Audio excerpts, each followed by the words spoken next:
よくわからないけど使ってみる。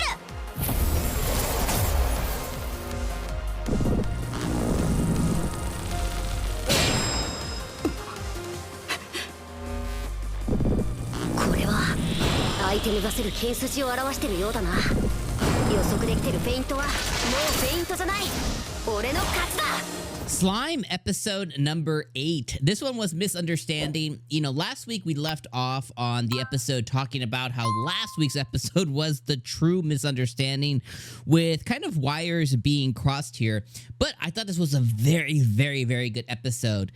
For me, though, the highlight of this episode was definitely Shion. I think Shion displayed all the power that she's gained, calling herself a wicked Oni, being able to easily dispel, or I guess you could say, they said overwrite barriers and kind of outcomes, and like she was able to really pimp out her powers, and I was like, yes, this is exactly what I wanted.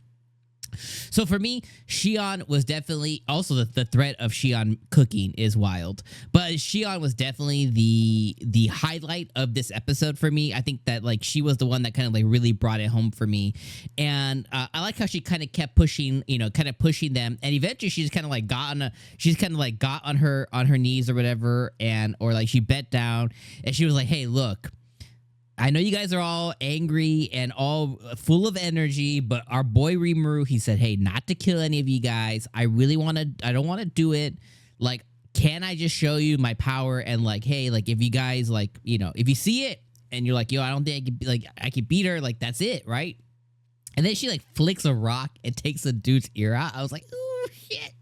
Like that was just like, it was awesome. And then they hit her with their most powerful spell. And she was like, what about that? And then she dispels the barrier, and just badass moment. And I like how the blonde haired dude, I don't remember what his name is, but I like how the blonde haired dude was like, wait a second. Like, are you saying that none of this would be happening if we didn't come here? She's like, duh, you idiot. Like we're retaliating because you guys came to attack us. So I really enjoyed the Shion stuff. Now, with the Rimuru stuff, with Rimuru and with Hinata, last week I kind of like, I was telling you, like the thing that I didn't want to see, or, the predictable non-enjoyment, like the predictable next thing that will happen is I don't want to see them fight without kind of talking.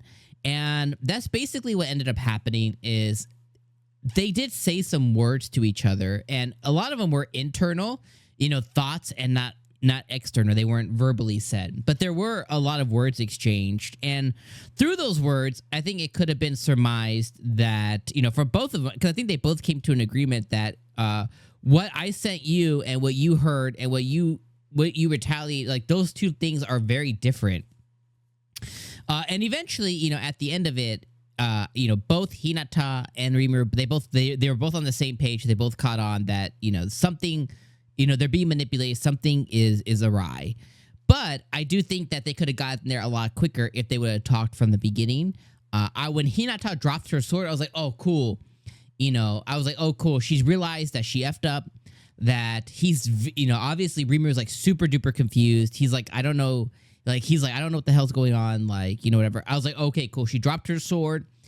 Like, let's just have them sit, Indian style across from each other and just kind of talk it out. But no, she was like, bah, bah, da, da, da, da, angel wings. And I was like, ah, shit. I was like, okay, that's not going to happen. She decided to bust out her most powerful armor or move or whatever. And, what ended up happened. You guys saw it. They ended up fighting. And, they talked through some of the fight, and they realized that, Rimuru realized that the voice, she's like, you said, let's fight. He's like, that's not what I said at all. Like they got to a point, and then the 7 heroes, 7 old people, they cursed her weapon, or they bugged her weapon to explode or do something. And at the end of the episode, Hinata ended up taking the shot for Rimuru.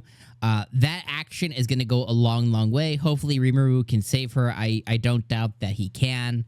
And she took a shot for him, and I thought that was a really cool thing for her to do. And that's just going to make her hatred for those 7 elderly folks or whatever they're called very high. and obviously it's gonna lead to a lot of confusion as well too.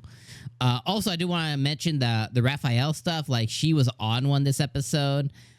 She hasn't been telling him not like Raphael's level of knowledge is like up here. Rimuru was like just trying to play catch up, and then she gained some more knowledge. It's like so I love Raphael's tone. I love the way she's like not really telling him stuff. I liked how she saved him from the attack. I like how Hinata was like, "Oh, so you took that on purpose?" He's like, "Nah, I did it." He's like, and Raphael's like, "Nothing."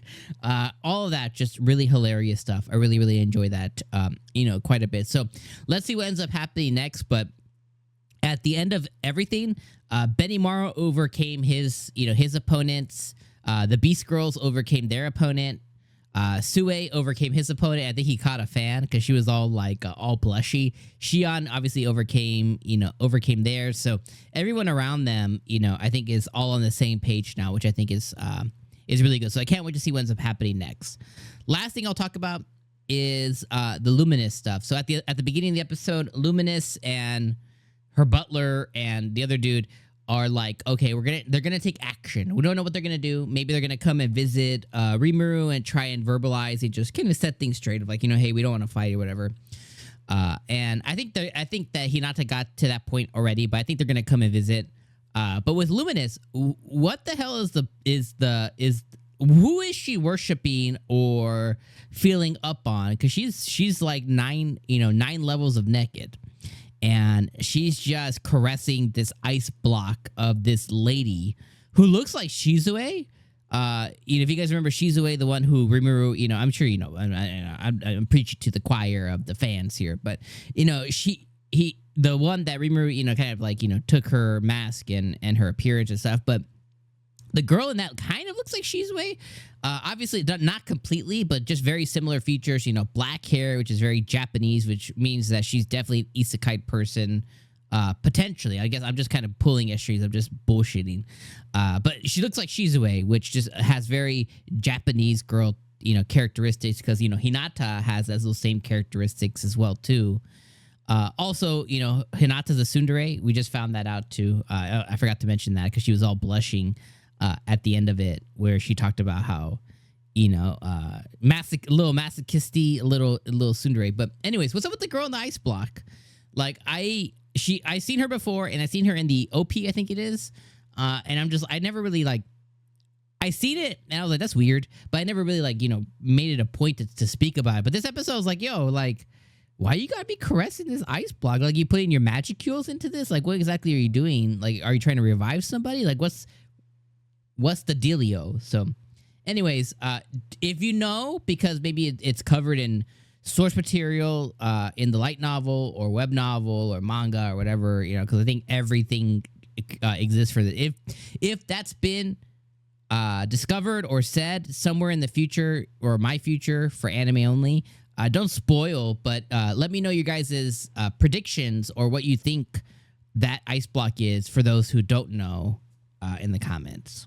All right. Can't wait to see what you guys think about this week's episode. I'll see you in the comments, and have a good weekend, everything else. See you next week, my friends. Peace.